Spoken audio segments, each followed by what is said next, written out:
welcome to number... We're in double digits anyway. Yes!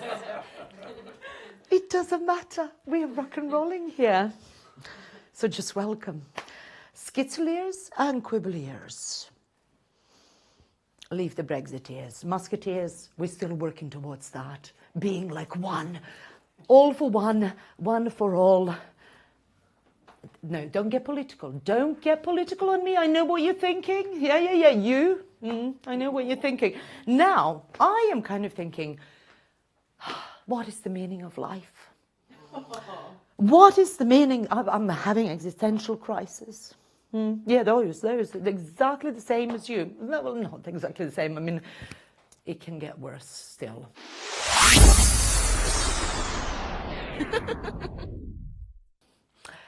Darlings, our first act, our opener tonight, is one of my best friends on the comedy circuit.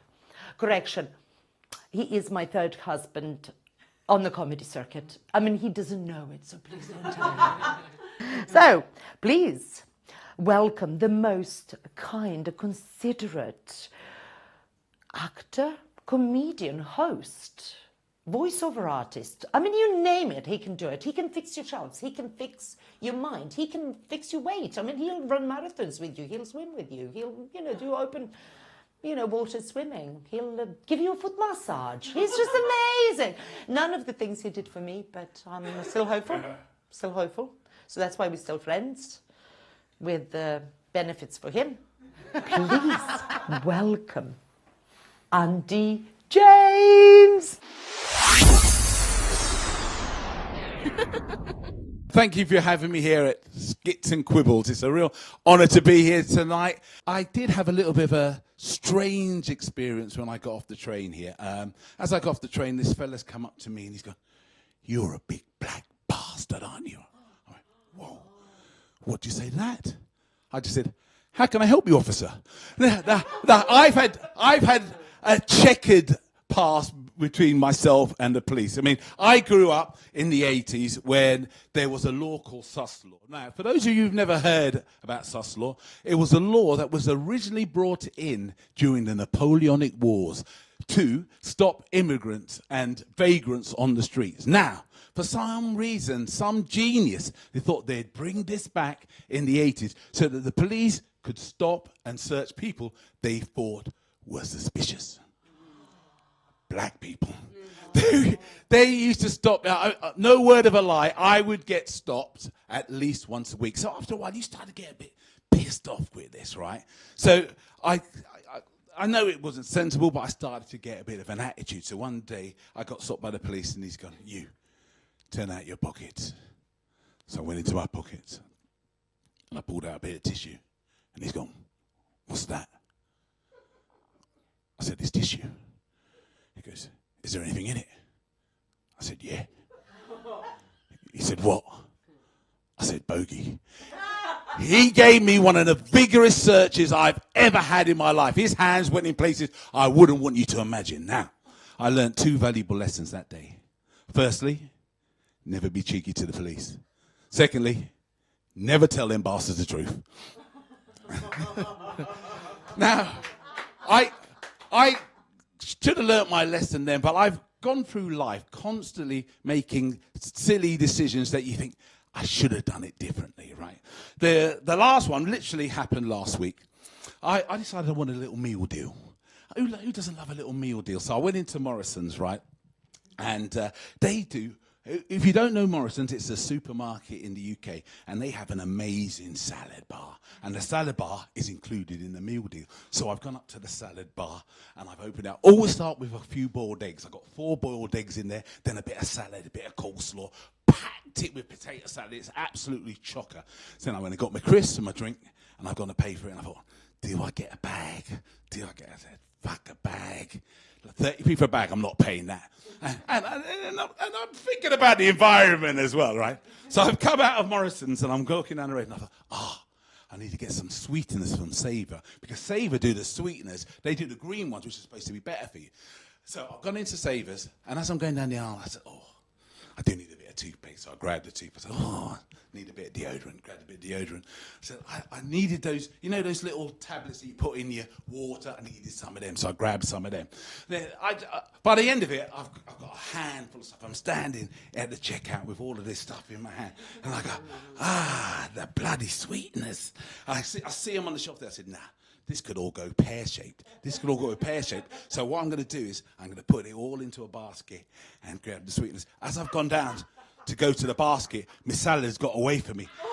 As I've gone to catch it, I've just spanked it up into the air. It's opened up and cascaded like a beautiful waterfall of sweet corn and pasta. It's gone everywhere. And I've looked down at it, and it's gone into the basket. It's mixed in with all of my bits and pieces. And I've looked up at the guy behind the counter, and he's looked at me. He's wiped a bit of cucumber from his face, and he's gone, I knew that was going to happen. I said, hey, why didn't you tell me? He goes, it ain't my place. So he's rang the bell. He's rang the bell. This girl's come and look, right? She's gone, what's happened here? I think it's a bit self-explanatory, my love. So I'm cleaning off my bits and pieces. I'm putting it on the shelf. He's giving me the wet wipes. And I've got it in there. Grab me sweet and I put it on there and I'm there. I was there and he's looked at me and he's gone, do you want a bag? I've gone, yeah, got it. I'll have a bag. Now, again, it's all about, life is all about decision making, right? Like, now, I'm getting a bit longer in the tooth now, so I've got a bit of a problem. When I was a young man, I used to be able to like go out, drink 15 pints, drive to Manchester and back without needing a pee. Now, it's a different story, people. It's a completely different story. Now, I have 2 pints and I'm busting. So the other day I was doing a gig. The gig's finished and I've come out of the gig and I've gone, shit, I didn't have a piss. I'm literally on the tube and busting. You know when you can feel it touching the cloth? You think, oh, no, what am I going to do? So I've had to jump off the train and I've run into the park. Now, for those of you who don't know, there's a park in London called Finsbury Park. Now, it's lovely in the day. They do festivals and all sorts of things in the day, but it's not a place you want to go at night time. At night time, there's all sorts of interesting characters in there. So I'm in there, and I've got my willy out, and I'm having a wee. And there's something primeval about peeing outside. You feel the breeze blowing through your nuts. It's wonderful. And I'm at the age now when my nuts are literally nestled in the grass, so it's wonderful. So I'm there, and then all of a sudden I feel a presence behind me. I go, no. I look over my shoulder, and there's a guy with a massive fuck-off knife. I go, oh. So I've turned around, I face him. So now I'm looking at him. He's looking at me. I've literally brought my cock to a knife fight. I've looked at him and I've said, mate, come on. This isn't fair. You need to go home and get a bigger knife.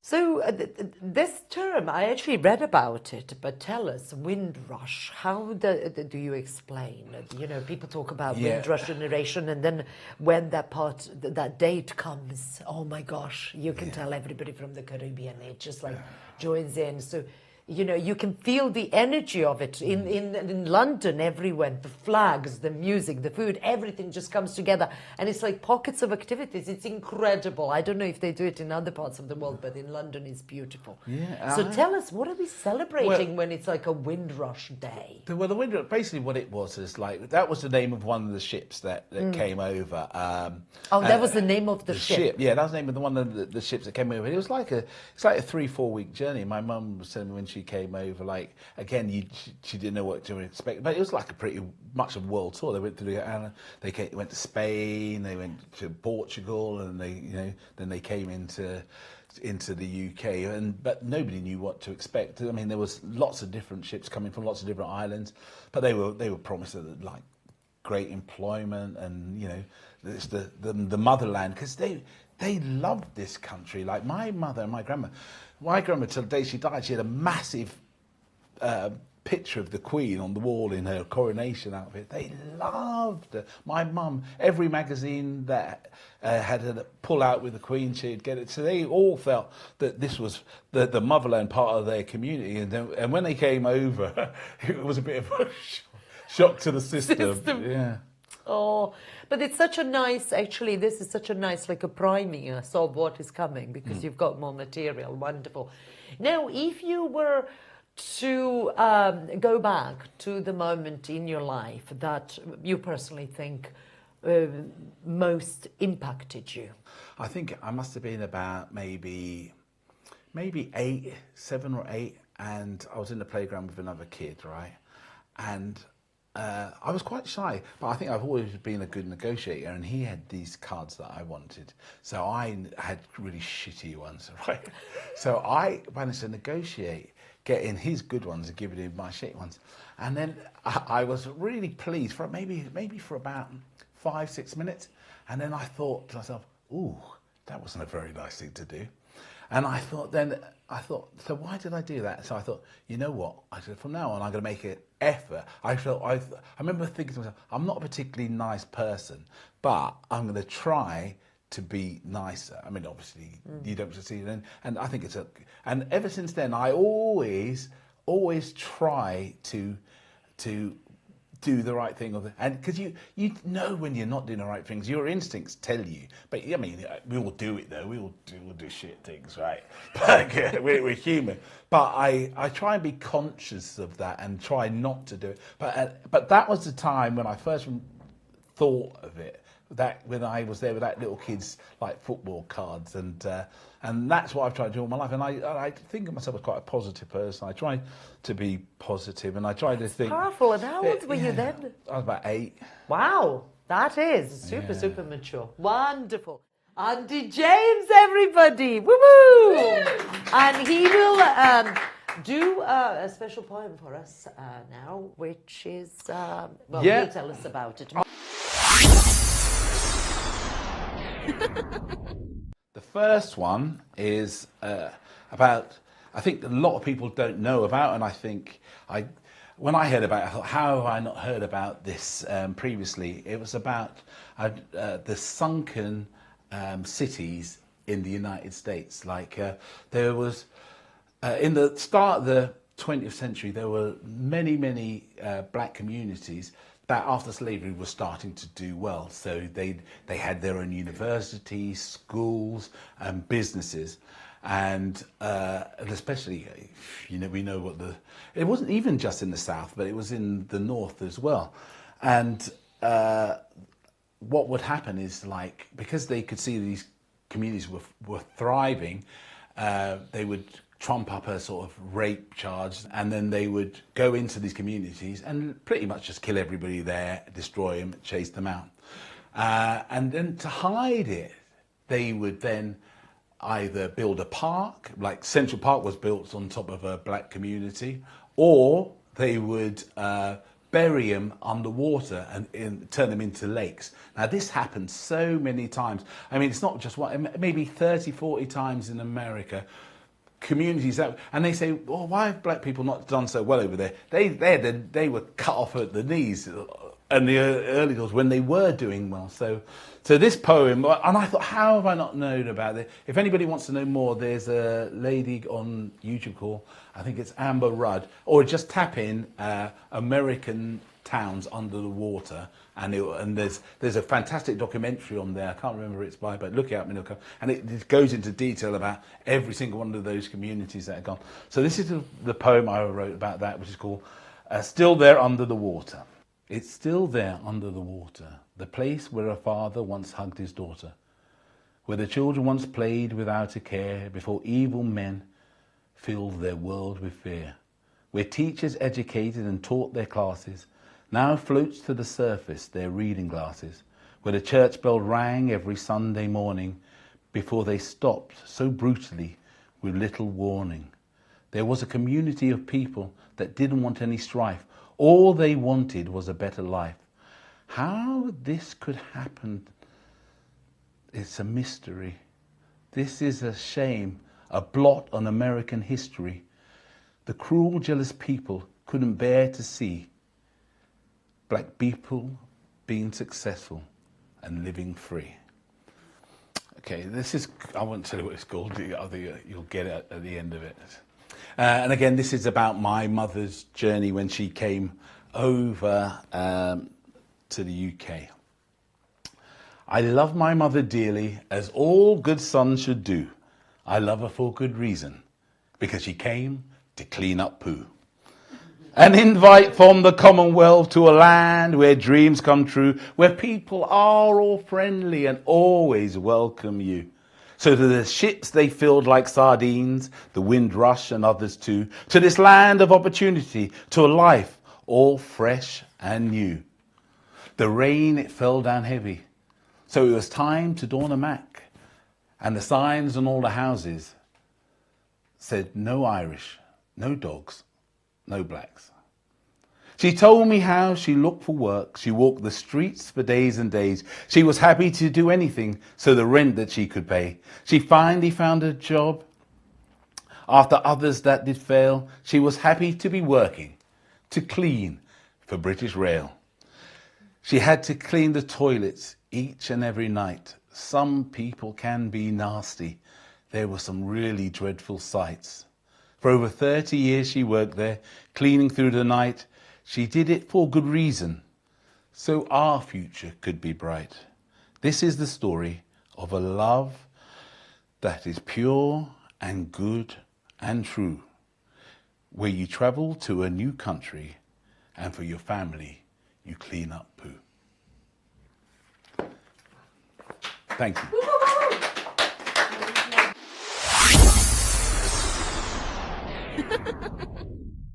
Now we have a communism survivor. You know, I mean, me and, you know, there's like plenty of us all hiding. The way to survive in the UK, darlings, is you just go, you lie low, you incorporate yourself into the financial industry. And then you're safe. Nobody knows you're there, especially if you're a woman of ethnic minority. I know, firsthand. It's wonderful. Wonderful survival technique. Well done. Our first communist act, no, I'm not kidding, she quit, is from northern China. And her name is Winsie Chen.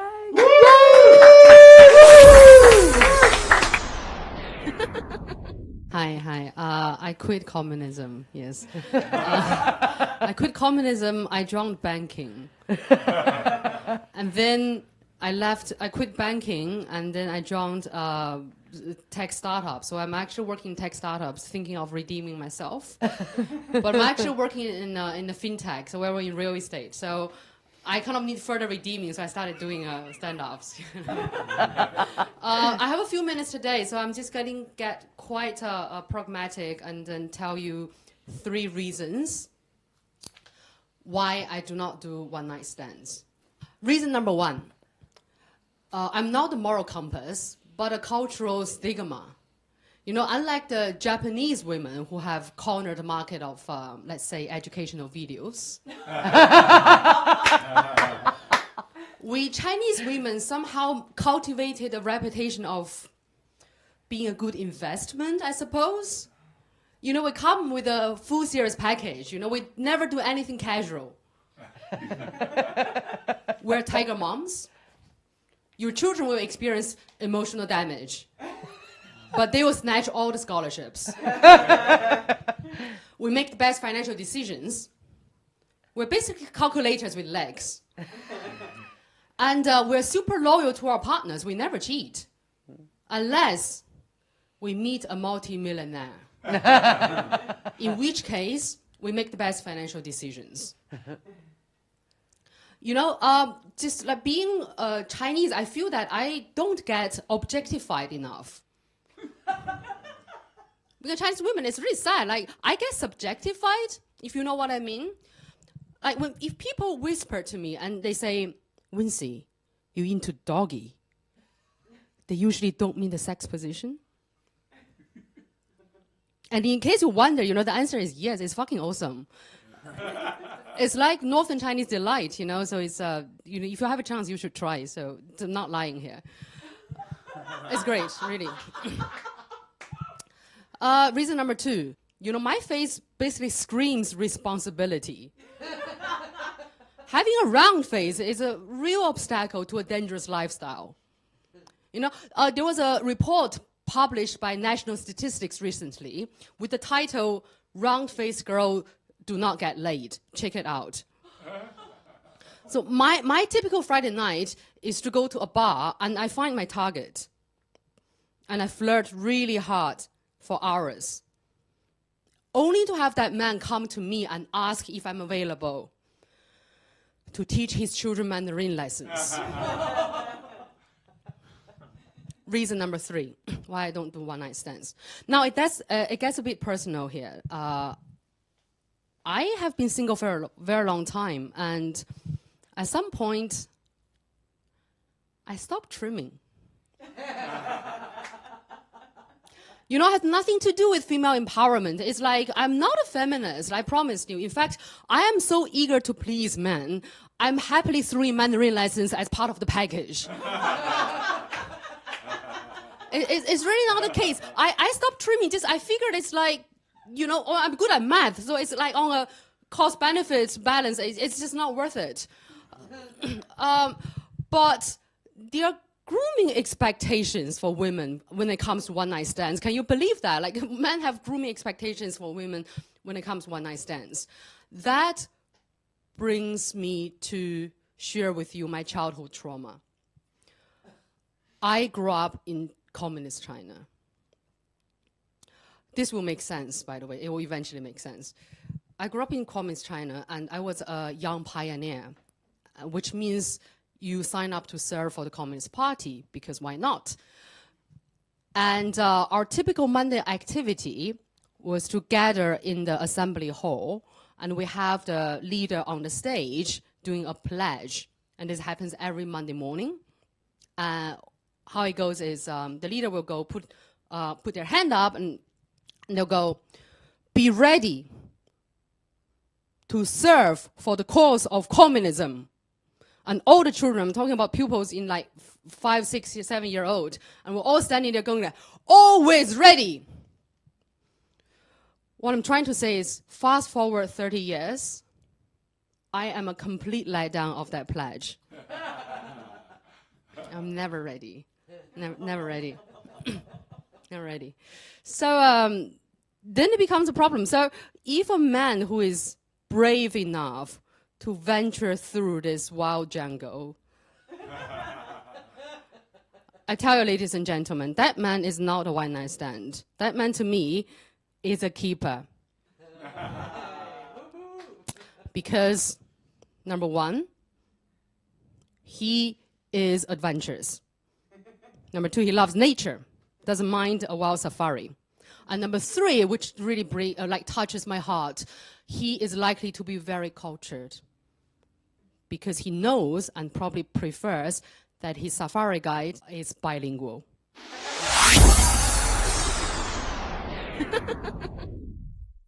Did you actually? I've been doing some research on China, and actually, I have to say I'm impressed. First of all, because I'm a big advocate of actually having that early discipline in somebody's life and stuff. And my kids, I'm not Chinese, but I'm Tiger Mum. Oh, you my have kids to, totally, will do rugby, football, swimming, skiing. And speak 5 languages and play 3 instruments. Right. Play 3 instruments. That's me. Yeah. So am totally. I a Tiger Mum? Is that a Tiger Mum? That's like bare minimum. Yeah, I know. I've just scraped, just scraped. But in China, is this true? What is, I mean, obviously you go and visit and stuff, or you probably have the relatives there. Yes. What I love is the kids at the nursery, they're given things to do, like proper little jobs, take calculated risks. Is that true, or is that just being sent to us via TikTok? So I'm not sure about what happens today, but I think when I grew up, we clean the school. Like the school has no cleaner, so we clean school. So then there's a daily cleaning. So you take turns and you mop the floor and clean all the furnitures.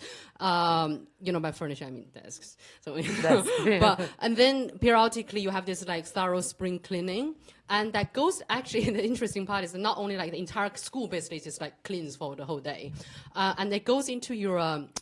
Performance record. Performance book is how good are you as a laborer, and that's you get rated by your peers. And because I grew up in northern China, so with snow, we have heavy, big snow. And if you see a snow in the morning, you know that, okay, there's no class today because you're going to clean the snow from the street. Not even at the school, so you have to actually clean the snow. You'll be serving the community. You'll be serving the community snow, yeah. But you know, I mean... It's also called child labor, but we didn't know that. It is child labor. But do you know, I am confused about that. I actually quite like that concept because somebody also said that when the child is, you know, ready, when they can do certain things, you ought to allow them to do certain things because, and also taking care of somebody makes them physically active, build good social skills and stuff. So I don't know what the correct thing is, and I know it hasn't damaged me. We used to do the same thing. Yeah, we had to clean up around our school, even if it was mess that we didn't make. And I think for my generation, I can say that that was, you know, a good thing for us. I don't see it as a child labor or child abuse. What is your view? I mean, it's kind of just, it's not funny, but it's actually quite insightful of the culture. It's to the extent, I mean, it's a lot of things in moral standards, right? Yes. And the moral standards, all the standards by definition are relative. Yes. So if you grow up in the environment and then that's all you know and that's all you do. So I didn't feel I was being abused or being damaged, you know. You look back, it's quite funny. You just feel like, it okay, is funny, so there's like no yes. school and then have like, you know, little 10-year-olds, like 210-year-olds actually cleaning the street, which is actually funny. But at the time, no, like, you know, I think kids still do that these days in China, yeah. Like cleaning the snow part. I'm not sure about cleaning like desks at school anymore. What would be your advice now, you know, having done, say, the first year, what would be your advice to other women who are getting into comedy? Like just short and sweet, you know, do your research or whatever it is that you would just give them as a piece of... I want to share this, and it's not necessarily to female comedians, but more to just like people kind of like marginalized groups, you know, and then you feel that, okay, you don't find maybe people who are like you, either behave like you or look like you in the you know, in the industry. I mean, if there is one, I honestly feel this is like the most liberating experience. Doing comedy, and like you said, like you're brought up by Asian parents, you know, have the expectations of being a high achiever.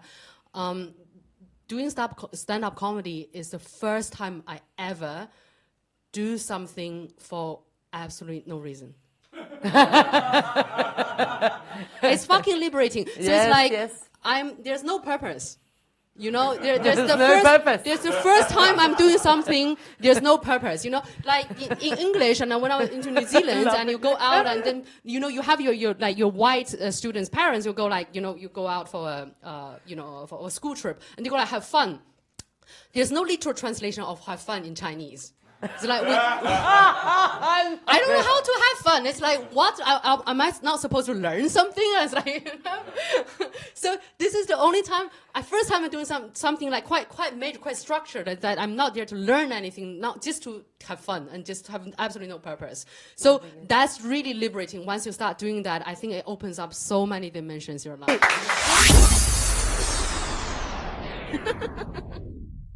Okay, so... darlings, we have, I know you're kind of like, oh, that Slavonic woman again. I know. Well, I've brought a reinforcement. Yay! Vash Pernik! Yay! Yeah, thank you. My name is Vash, as mentioned. Yeah, I'm from Czech Republic, so don't let this British accent fool you. You know, I'm Czech. And I like this country. I like this country, you know, because back in Czech Republic, I was ugly, you know. And then over here, I look all right. I look okay, you know. It's really fantastic. It's a low British standard, you know. You'd make the Elephant Man look good. Over here, I look like an Eastern European Hugh Grant, you know. It's really working out for me. It's just great. And I'm not like all the other foreigners, okay? I didn't move to this country for like work opportunities, you know. I moved to this country for universal credit. The welfare, you know. I didn't come here to steal your jobs. I came to steal your taxes. That's why I'm here. And, you know, it did make me feel a little bit, being on welfare, did make me feel a little bit like a benefit-scrounging scum. It did. But on the other hand, never have I felt so British in it. So, you know, it's just fantastic. Because I don't like work. I don't know if you guys like work. I don't like work. That's my problem. That's why I have such a soft hands, you know, because I don't work. I don't touch anything, you know. People ask me, Vash, what's your secret? What moisturizer do you use? It's called Universal Credit. It's the best moisturizer out there, you know. So I don't like work. That's why I don't have like a real job. I'm just doing like comedy, and I have a bunch of part-time jobs, just side hustles, you know. Like, for example, dog sitting. It's a job, you know. It's exactly like being on Universal Credit. You're just lounging on the sofa all day long, except now there's a dog sitting next to you. It's just a dog. And I sit with this sausage dog. It's not funny, but sausage dog. And the dog loves me so much, you know? The dog just loves me. And he thinks I love him too, but he doesn't know I sit with him for £12 an hour. He has no idea there's money involved. He has no idea I'm just a cheap dog-sitting escort, you know?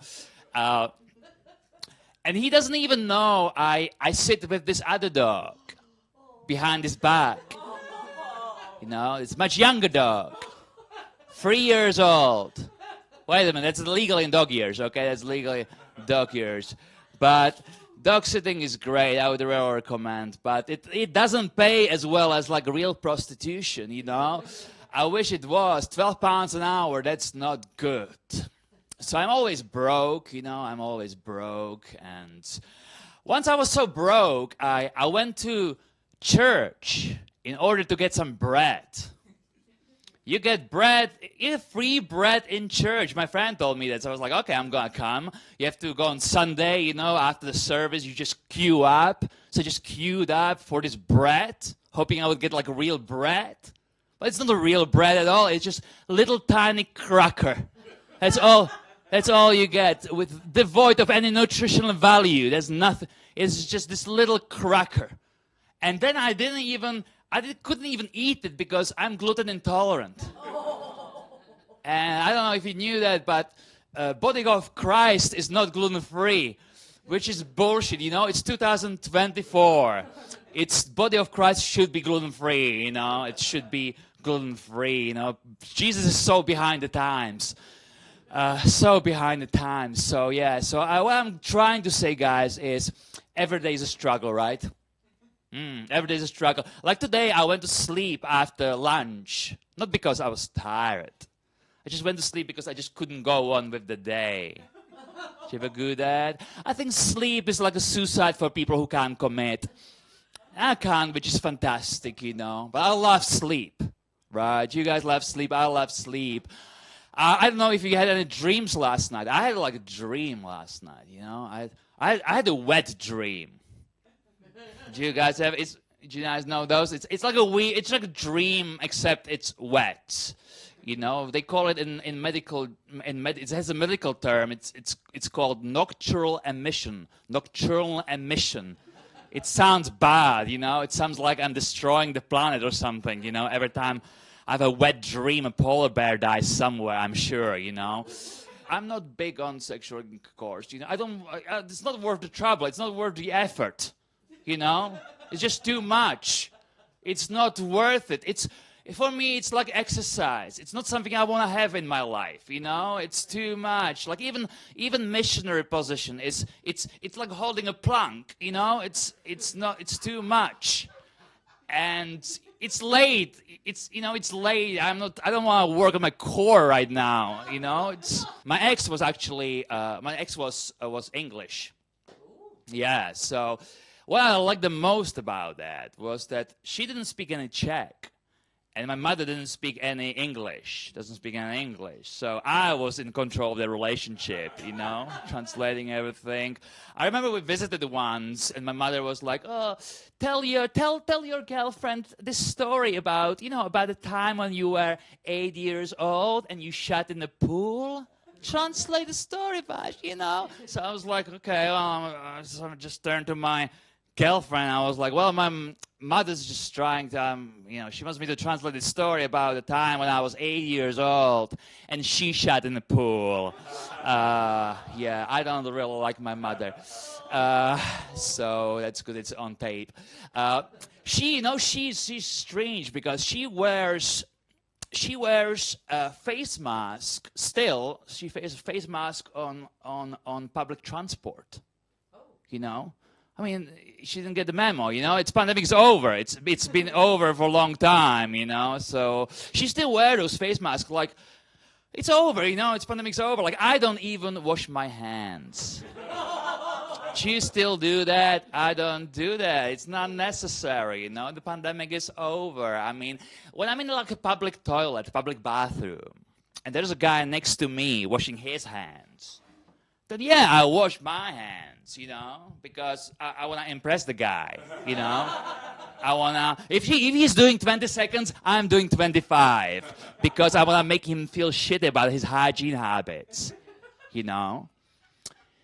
But when I'm in like a public bathroom alone, usually what I do, I finish urinating, and I walk to the sink, I put my penis back into my pants, you know, sometimes I forget, and I wash only these two fingers, you know,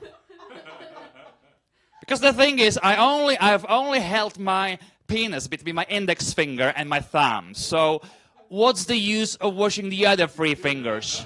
They are just squeaky clean, you know. I could eat sushi with them right there, you know. I don't know how many fingers you use, Andy, to hold your penis in the bathroom.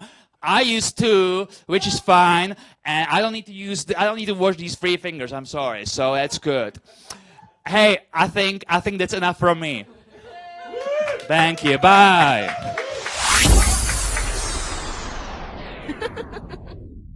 When did you come to live in the UK?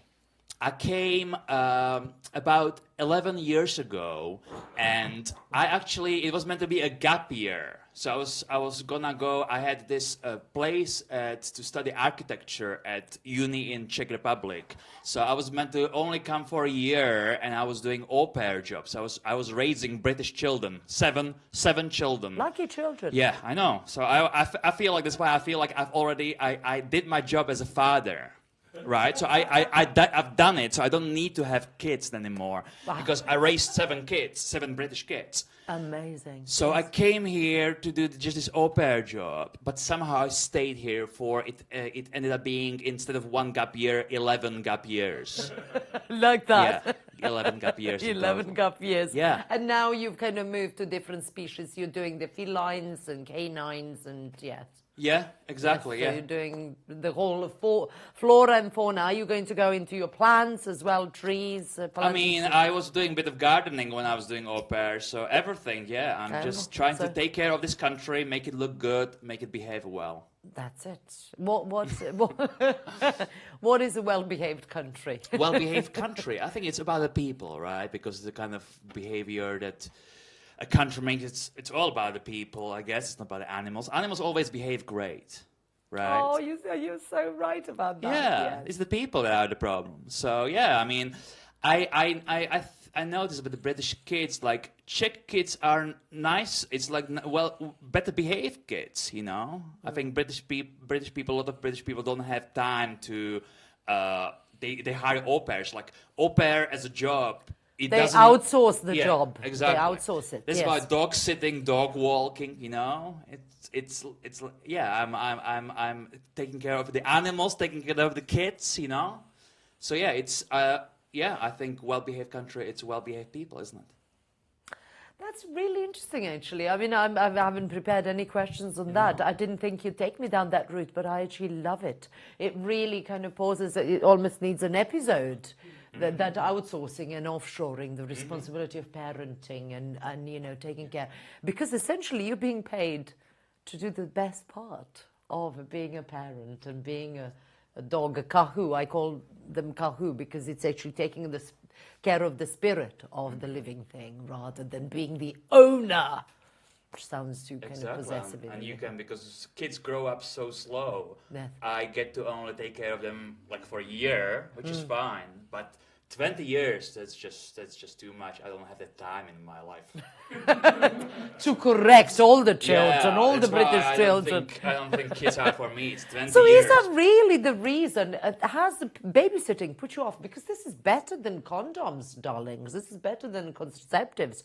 Just give young men kids to take care of, and unwanted pregnancies will be eliminated completely. Correct. I mean, you know, that's what I'm concluding. Yeah, especially Give 7 them kids. 7 kids from one family. That's what I was dealing with. So for sure that you're right. It puts you off. It puts you off a little bit, but it also feels like, because I don't feel like I missed out on that because I did it. So Nice. because Loving if you are you know, a parent, if you never experienced that, you'd be always wondering, oh, what would it be like to have kids? And what But is I it? know, and not great. So, you know. So, I feel like I've done my job as a father. Amazing. You did Edinburgh Fringe. I mean, people, when they Google you and when they check you out, you are one of the rare comedians that really did Edinburgh Fringe.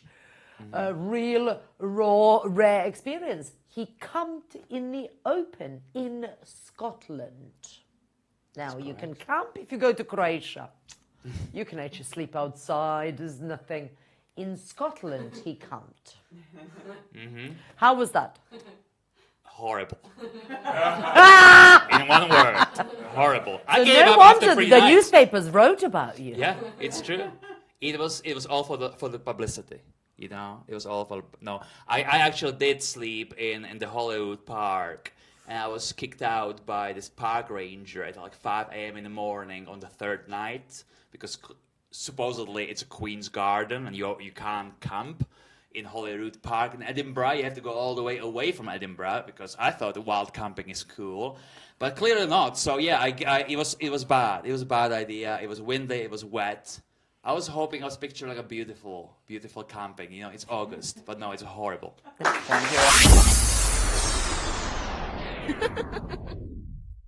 And finally, our celebrity guest is one of my dearest friends in comedy, who is also my mentor in many ways. She's an actor, she's a model, she's a writer, she's a performer of all kinds. She is witty, she's hilarious, she's full of wisdom. And she's got this wonderful, nurturing energy about her that I love. And such a balanced view on all the things. I know you are like, who is this person? Yes, she's here. Please welcome to the set, the amazing, the one and only, Angela. Professionally, what professions do you do? Because, you know, there's you have what people would call normally portfolio career. Because you do pretty much anything you touch, you do well. I've been really lucky. I picked up my skills along the way. I trained as a nurse and a teacher. And then when I retired, I was lucky enough to get work as an actor and a model. And they're the things that I do now when I get the chance. Wonderful. So, yes, a new lease of life. New lease of life. I like how you put that. So you're never going to retire, really. That's the secret to your youthful looks. I don't plan to. Wonderful. Don't So plan to. inspirational. Now, in terms of giving advice to other women, because you have had a wonderful supportive relationship with your partner. You've had kids together, and they are also wonderfully balanced people, high achievers, and you are all so annoyingly humble. I can't deal with this. I can't. They are so humble. They're so lovely. You just want to squeeze the humble out of them. What would you advise to an average kind of woman who is looking for a life partner? Does she need to go 8 years younger? Does she? What are the questions that you asked your husband to have him think that it's like he's won the lottery today? Well, when I met him, I thought, it's a bit of all right.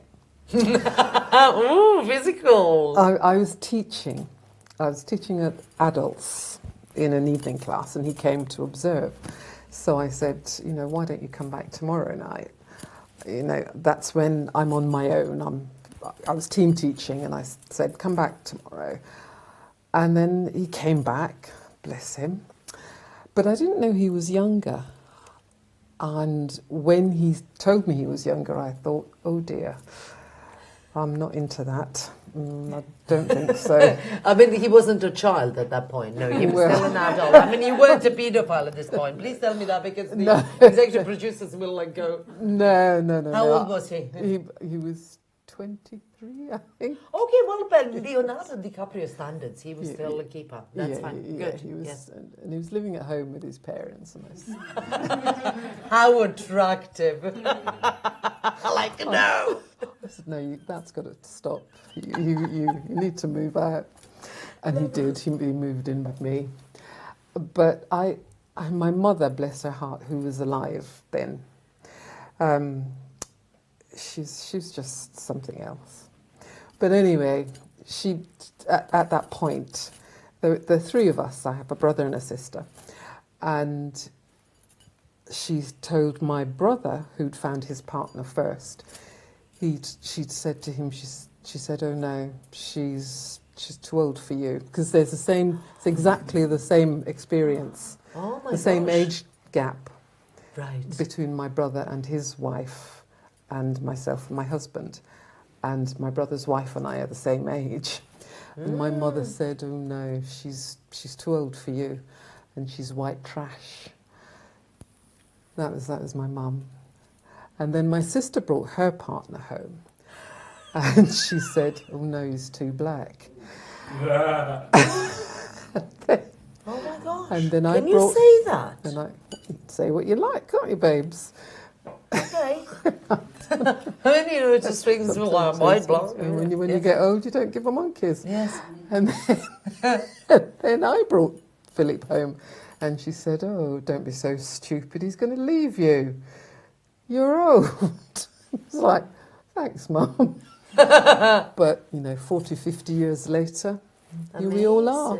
Amazing. So despite other people not actually truly supporting you, because from what it sounds like, you did all right. Was it that you were just trying to show them that they were all wrong, or you just did your thing? We just grew together and worked it all out and stuck with it. So that's what I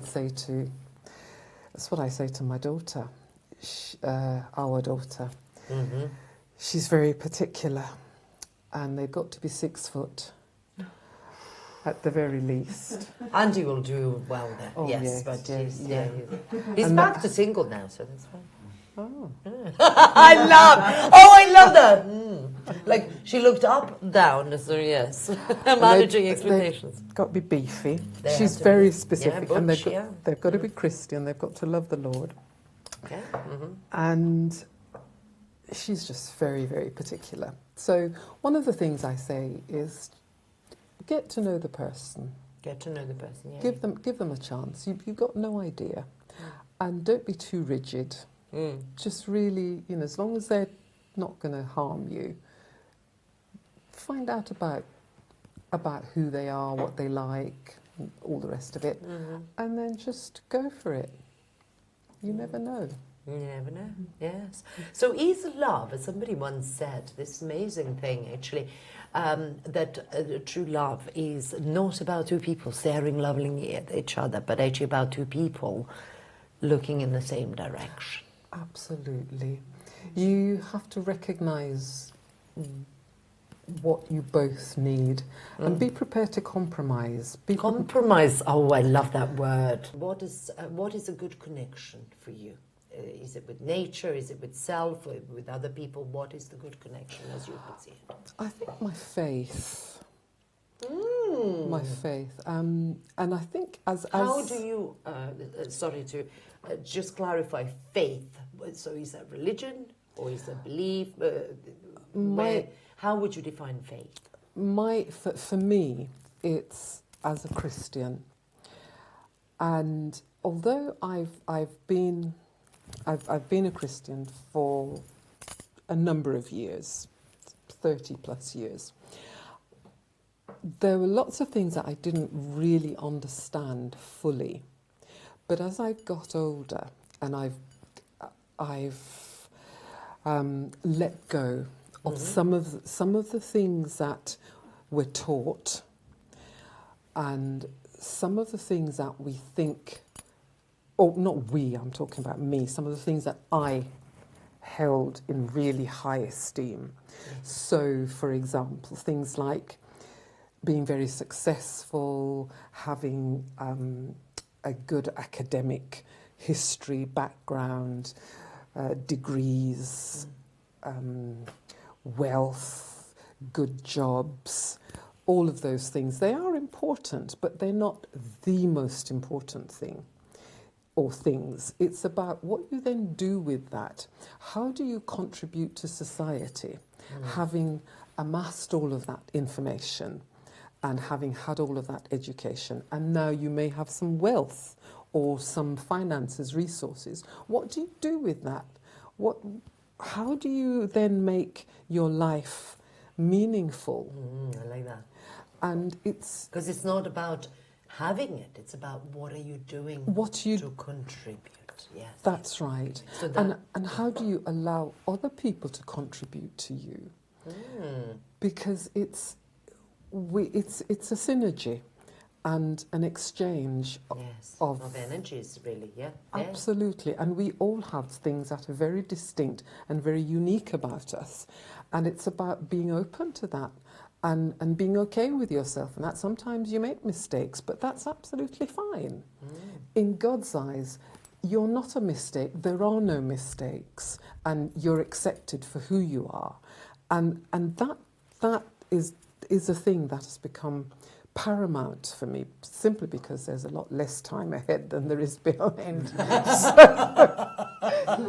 So some of it is kind of like a given. It's a bit like, if the curtain was to close, have I done what I'm here to do? Have you? No. What else is left? I haven't quite finished. I haven't quite finished. You're on a mission, girl. I just think it's like I wake up and I think, no, there is, but I'm not going to rush and do stuff simply for the sake of it. But those are the things that are important for me now. If you didn't have any barriers, anything, what would you fix in this world? Like number one thing that needs to be fixed? I think relationships and just accepting people for who they are, rather than trying to manipulate them, trying to exploit the differences, trying to use that to further an agenda. So it doesn't really matter whether you enrich that person's life, you're just taking from them because there's something that you want. So you exploit their difference, you exploit their gender, you exploit their race. Everything about you is what you can get and how you can then further your own nest. That's a thing that I would want changed, that we just stop it. It's imbalance in those relationships, really, Absolutely. that you want to balance so that everybody... And to recognise when something is wrong and evil, that you don't do it. How dare you? Stop it. Yes. So that's what I would change. Thank you so much. Very lovely. Thank you. Very lovely to have you.